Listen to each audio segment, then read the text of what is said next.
जय श्री कृष्ण। राधे राधे। आप सभी को कार्तिक मास की हार्दिक शुभकामनाएं। आज इस वीडियो में हम कार्तिक मास के महात्म कथा अध्याय 3 का श्रवण करेंगे, जो हम नित्य नियम से हमारे चैनल पर आपको कार्तिक मास कथा अध्याय सुना रहे हैं। वीडियो की शुरुआत करने से पहले अगर चैनल को आपने सब्सक्राइब नहीं किया है तो चैनल को सब्सक्राइब करना ना भूलें। कार्तिक मास कथा अध्याय 3।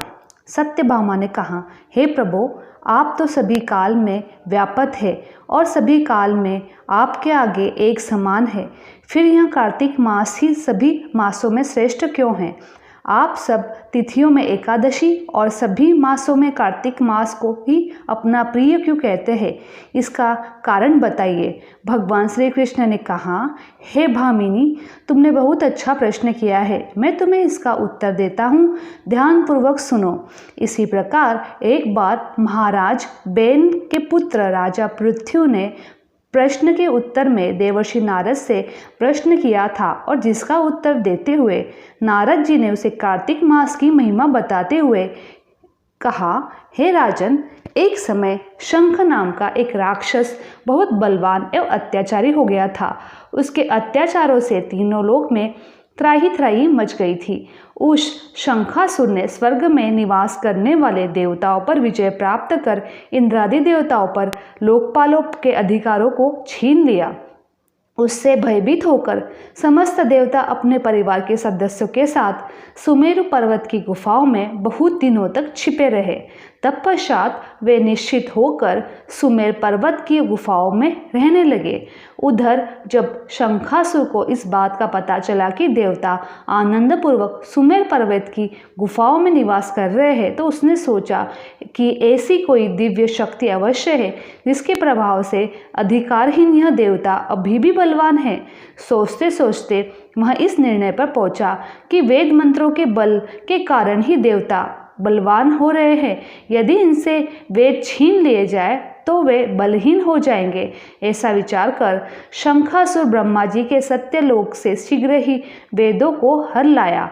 उसके द्वारा ले जाते हुए भय से उसके चंगुल से निकल भागे और जल में समा गए। शंखासुर ने वेद मंत्रों तथा बीज मंत्रों को ढूंढते हुए सागर में प्रवेश किया, परंतु न तो उसको वेद मंत्र मिले और न ही बीज मंत्र मिले।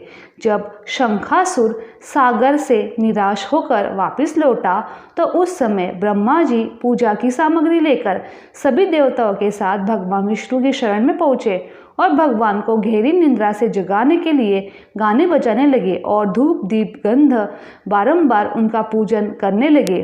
धूप दीप नैवेद्य आदि अर्पित किए जाने पर भगवान की निद्रा टूटी और वह देवताओं सहित ब्रह्मा जी को अपना पूजन करते हुए देखकर बहुत प्रसन्न हुए तथा कहने लगे, मैं आप लोगों के इस कीर्तन एवं मंगलाचरण से बहुत प्रसन्न हूँ।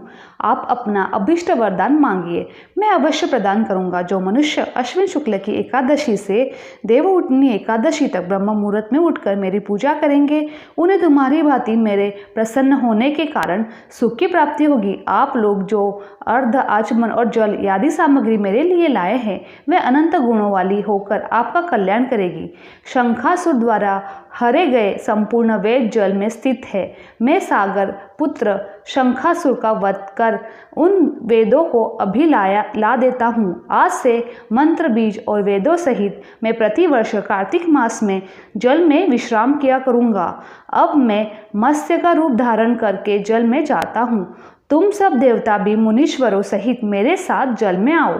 इस कार्तिक मास में जो श्रेष्ठ मनुष्य प्राप्त कर स्नान करते हैं और सब यज्ञ के स्थान द्वारा भली भांति नहा लेते हैं, हे देवेंद्र, कार्तिक मास में व्रत करने वालों को सब प्रकार से धन पुत्र पुत्रादि आदि देते रहना और उनकी सभी आपत्तियों से रक्षा करना। हे धनपति कुबेर, मेरी आज्ञा के अनुसार तुम उनके धन धान्य की वृद्धि करना, क्योंकि इस प्रकार का आचरण करने वाला मनुष्य मेरा रूप धारण करके जीवन मुक्त हो जाता है। जो मनुष्य जन्म से लेकर मृत्यु पर्यंत विधि पूर्वक इस उत्तम व्रत को करता है, वह आप लोगों का भी पूजनीय है। कार्तिक शुक्ल पक्ष की एकादशी तिथि को तुम लोगों ने मुझे जगाया है, इसलिए यह तिथि मेरे लिए अत्यंत प्रतिदायिनी और माननीय है। हे देवताओं, यह दोनों व्रत नित्य नियम पूर्वक करने से मनुष्य मेरा सानिध्य प्राप्त कर लेता है। इन व्रतों को करने से जो फल मिलता है वह अन्य किसी व्रत से नहीं मिलता। अंत प्रत्येक मनुष्य को सुखी और निरोगी रहने के लिए कार्तिक महात्मा और एकादशी की कथा सुनने हुए उपयुक्त नियमों का पालन करना चाहिए। इति श्री कार्तिक मास अध्याय कथा तीसरा समाप्त। अब हम नित्य नियम से सुनी जाने वाली कार्तिक मास व्रत कथा का श्रवण करेंगे। किसी गांव में एक बुढ़िया रहती थी। वह वहाँ कार्तिक मास का व्रत रखा करती थी। उसके व्रत खोलने के समय कृष्ण भगवान आते और एक कटोरी में खिचड़ी का रख कर चले जाते। बुढ़िया के पड़ोस में एक औरत रहती। वह हर रोज यह देखकर ईर्ष्या करती कि इसका कोई नहीं है, फिर भी इसे खाने के लिए खिचड़ी मिल जाती है। एक दिन कार्तिक महीने का स्नान करते हुए बुढ़िया गंगा गई। पीछे से कृष्ण भगवान उसका खिचड़ी का कटोरा रख गए। पड़ोसन ने जब खिचड़ी का कटोरा रखा देखा तो बुढ़िया नहीं थी। तब वह कटोरा उठाकर घर में छिपा दिया। कार्तिक स्नान के बाद बुढ़िया घर पर आई तो उसे खिचड़ी का कटोरा नहीं मिला। वह भूखी ही रह गई। बार बार एक ही बात कहती कि कहाँ गई मेरी खिचड़ी और कहाँ गया मेरा खिचड़ी का कटोरा। दूसरी ओर पड़ोसन ने जहाँ खिचड़ी गिराई थी वहाँ एक पौधा उगा जिसमें 2 फूल खिले। एक बार राजा उस ओर से निकला तो उसकी नज़र उन दोनों फूलों पर पड़ी। वह उन्हें तोड़कर घर ले आया। घर आने पर उसने वह फूल रानी को दिया, जिन्हें सूंघकर रानी गर्भवती हो गई। कुछ समय बाद रानी ने 2 पुत्रों को जन्म दिया। वह दोनों जब बड़े हो गए तब वह किसी से भी बोलते नहीं थे, लेकिन जब वह दोनों शिकार पर जाते तब रास्ते में उन्हें वही बुढ़िया मिलती जो अभी भी यही कहती, कहाँ गई मेरी खिचड़ी और कहाँ गया मेरा कटोरा। बुढ़िया की बात सुनकर वह दोनों कहते, हम हैं तेरी खिचड़ी, हम हैं तेरा बेला।